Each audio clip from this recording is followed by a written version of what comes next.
Analysts are looking ahead to the Consumer Price Index report for the month of December, which will be released this morning. This is the final report before the Fed Reserve makes its next big interest rate decision.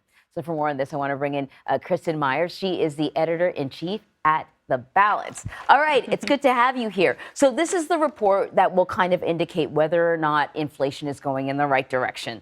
What is the expectation? Right. So we are expecting inflation to ease. I know a lot of consumers and shoppers are going to be happy to hear that news.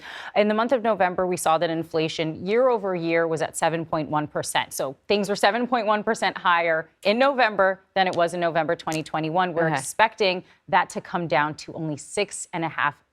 Still high, but good news for all of us. So the good news is the expectation is that inflation is going in the right direction, which is down. Right. But when compared to a year ago, it's still very high. And compared to the 2% inflation that the Federal Reserve has said it would like to see, we're a long way from that.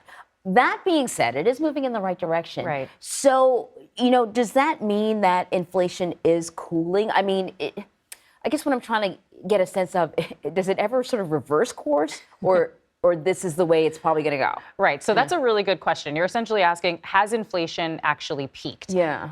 And it does seem like it has, right? Even that 7.1% figure, which is still persistently high, even 6.5%, if that's what we get in just about 45 minutes, that's still pretty high. As you're mentioning, the Fed actually has an inflation target of 2%. So that's much higher than that stated goal. However, we have to remember that inflation not too long ago was over 7.7%. So we do see that inflation really has peaked, and it is continuously coming down. The Federal Reserve has been hitting us repeatedly with these interest rate hikes, essentially to bring that inflation down. And we definitely are seeing inflation trend in the right direction because of those rate hikes. So we'll celebrate the small victories. But, this is such a weird economy. And I know you've probably been talking about it nonstop. This is an economy where, income levels continue to stay high. People are making money. So if people are making money, then they have that money to spend on expensive goods. So the price of goods stay high.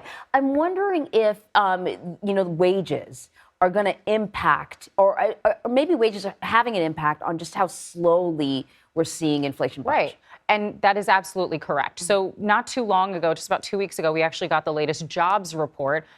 Unemployment dropped actually to 3.5%. I think I tweeted out immediately, this is the only recessionary environment where unemployment is only 3.5%. I know. The labor market continues to remain incredibly strong. The Federal Reserve actually doesn't want that. It wants to see those unemployment numbers tick upward, precisely for the reason that you're saying. People remain employed, and we did see wage growth actually decline just a little bit. Wage growth is easing. So while people still are getting pay bumps, they're not as big the pay bumps as they were getting 6 months ago or even last year. So that is going to help a little bit. But to your point, if everyone remains employed, if people get raises, people get bonuses, they've got money and they're going to go out and continue to spend. And we've seen retail spending. It has remained strong over the last 2 years. And that is in part why we see inflation so high and so persistently high. So interesting. I want to ask you about something else before we have to let you go. The federal government is on track to max out on its nearly $31.4 trillion debt ceiling. What are some of the implications of maxing out on the debt ceiling?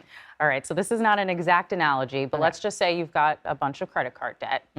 And you run out of money to pay all of those bills. That's not good. Yeah, no, it's not good. So what would you do in your own household, right? Freak out? Exactly. At some point, you probably would turn over the couch cushions, look for the spare change. You might sell some things that you have in your house, try to cobble up some extra cash. But when you completely run out of that money, you've got no money to pay your bills. You've got no money to buy food. You've got no money to buy clothes. That is essentially what would happen with the U.S. government if it doesn't raise the debt ceiling. And for everyone that hasn't really remembered, that 15-round vote to get Kevin McCarthy to become the House Speaker, I'll just let everyone know he made some concessions to a lot of the far-right Republicans in his party. And one of those concessions is the debt ceiling does not get raised unless there are spending cuts made elsewhere. So in order for Republicans to say, yes, we're going to raise that debt ceiling and actually essentially pay our obligations, we're going to start making cuts somewhere else. So what we might see is some sort of political brinkmanship where they're going to leverage the worst option, which is defaulting on all of our debts, not paying Social Security, not paying